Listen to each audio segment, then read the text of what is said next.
शमूएल की दूसरी पुस्तक अध्याय 24 वचन 1 से 25। दाऊद द्वारा जनगणना कराना और उसका दंड भोगना। यहोवा का कोप इस्राएलियों पर फिर भड़का और उसने दाऊद को उनकी हानि के लिए यह कहकर उबारा, इस्राएल और यहूदा की गिनती ले। इसलिए राजा ने योआब सेनापति से, जो उसके पास था, कहा, तू दान से बेर्शेबा तक रहने वाले सब इज़राइली गोत्रों में इधर उधर घूम और तुम लोग प्रजा की गिनती लो, ताकि मैं जान लूं कि प्रजा की कितनी गिनती है।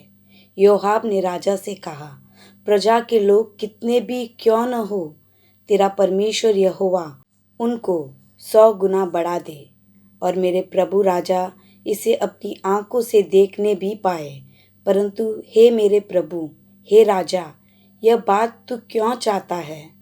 तो भी राजा की आज्ञा योआब और सेनापतियों पर प्रबल हुई।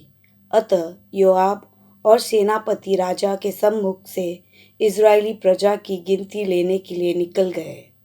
उन्होंने यरदन पार जाकर अरोएर नगर की दाहिनी ओर डेरे खड़े किए, जो गाद की घाटी के मध्य में और याजेर की ओर है। तब वे गिलाद में और तहती महोदशी नामक देश में गए। फिर दान्यान को गए और चक्कर लगाकर सिदोन में पहुँचे। तब वे सोर नामक दृढ़ गढ़ और हिब्बियों और कनानियों के सब नगरों में गए और उन्होंने यहूदा देश के दक्षिण में बेर्शेबा का दौरा निपटाया। इस प्रकार सारे देश में इधर उधर घूम घूम कर वे 9 महीने और 20 दिन के बीतने पर यरूशलेम को आए। तब योआब ने प्रजा की गिनती का जोड़ राजा को सुनाया और तलवार चलाने वाले योद्धा इज़राइल के तो 8 लाख और यहूदा के 5 लाख निकले। प्रजा की गणना करने के बाद दाऊद का मन व्याकुल हुआ। अतः दाऊद ने यहोवा से कहा, यह काम जो मैंने किया वह महापाप है। तो अब हे यहोवा, अपने दास का अधर्म दूर कर, क्योंकि मुझसे बड़ी मूर्खता हुई है। सवेरे जब दाऊद उठा, तब यहोवा का यह वचन गाद नामक नबी के पास, जो दाऊद का दर्शी था, पहुंचा। जाकर दाऊद से कह, यहोवा यूं कहता है कि मैं तुझको 3 विपत्तियां दिखाता हूँ, उनमें से एक को चुन ले कि मैं उसे तुझ पर डालूं। अतः गाद ने दाऊद के पास जाकर इसका समाचार दिया और उससे पूछा, क्या तेरे देश में 7 वर्ष का अकाल पड़े या 3 महीने तक तेरे शत्रु तेरा पीछा करता रहे और तू उससे भागता रहे, या तेरे देश में 3 दिन तक मरी फैली रहे? अब सोच विचार कर कि मैं अपने भेजने वाले को क्या उत्तर दूं।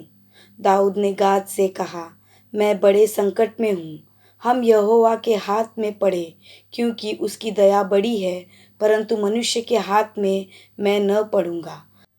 तब यहोवा इस्राएलियों में सवेरे से लय ठहराए हुए समय तक मरी फैलाए रहा और दान से लेकर बेर्शेबा तक रहने वाली प्रजा में से 70,000 पुरुष मर गए। परंतु जब दूत ने यरूशलेम का नाश करने को उस पर हाथ बढ़ाया, तब यहोवा वह विपत्ति डालकर शोकित हुआ और प्रजा का नाश करने वाले दूत से कहा, बस कर, अब अपना हाथ खींच। यहोवा का दूत उस समय अरोना नामक एक यबूसी के कल्याण के पास था।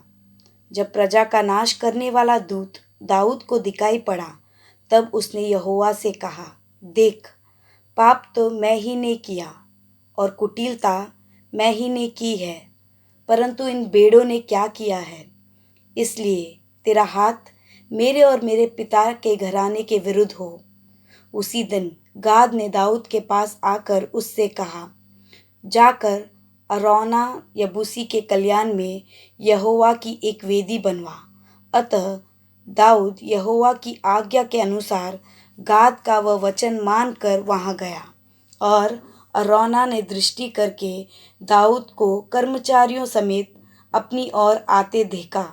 तब अरौना ने निकलकर भूमि पर मुंह के बल गिर राजा को दंडवत की। और अरौना ने कहा, मेरे प्रभु राजा अपने दास के पास क्यों पधारा है? दाऊद ने कहा, तुझसे यह कल्याण मोल लेने आया हूँ कि यहोवा की एक वेदी बनवाऊं, इसलिए कि यह महामारी प्रजा पर से दूर की जाए। अरौना ने दाऊद से कहा, मेरे प्रभु राजा जो कुछ उसे अच्छा लगे उसे लेकर चढ़ाए। देख, होम बलि के लिए तो बैल है, और दावने के हथियार और बैलों का सामान ईंधन का काम देगा। यह सब अरौना ने राजा को दे दिया। फिर अरौना ने राजा से कहा, तेरा परमेश्वर यहोवा तुझसे प्रसन्न हो। राजा ने अरौना से कहा, ऐसा नहीं, ये सब वस्तुएं तुझसे अवश्य दाम लेकर लूँगा। मैं अपने परमेश्वर यहोवा को सेंत मेंत के होम बलि नहीं चढ़ाने का।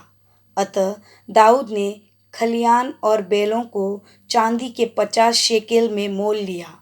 तब दाऊद ने वहाँ यहोवा की एक वेदी बनवाकर होम बलि और मेल बलि चढ़ाए। और यहोवा ने देश के निमित्त विनती सुन ली। तब वह महामारी इज़राइल पर से दूर हो गई।